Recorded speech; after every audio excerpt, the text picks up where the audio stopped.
Every animal has its own personality. So even with these 3 chimpanzees, you can see how each one is in a different pose and doing different things. And as an artist, if you look at these, you can think about the kind of story you want to tell, the kind of impression you want to give. So you might get a very different sense from painting the chimpanzee in the lower left, who is sitting quietly, or the chimpanzee in the middle, who is sprawling and eating, or the other chimpanzee in the top right, who is in the back, who is laying down to take a nap. So part of the fun of going to a zoo, and you can go back a number of times in different types of day, is to see the animals and their personalities and get a sense of them, and then determine how you want to best capture that in the pose you want, or in the way that you want to capture the colors and the textures.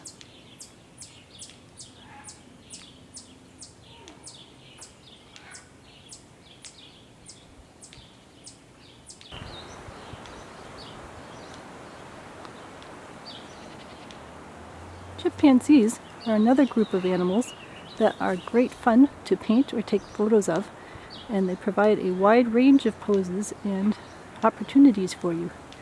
So you can see here, they're relaxing and enjoying the midday sun, and they're fairly stationary. So if you want to do a study of them in a particular pose, you might have a better chance at a time like this. But there could be other times of day when they're very active and swinging around on the branches or running around in the meadow. And that would be a good opportunity if you want to get some poses of them in motion. So a lot of it is coming back different times of day and seeing what strikes your fancy. You see one of them is doing a yoga pose right now. And by being patient, by coming back several times and seeing what the different options are, gives you a chance to get just the image that you're looking for. One of the challenges here is that their fur is primarily a glossy black color. So if all you had was one black color, it might be hard to paint them with all of the different details. So this would be a good chance to practice your mixing skills, to get a little that's gray black and a little that's brown black and a little that's blue black, and be able to pull out all the details of the ears and the face and the belly and the other parts.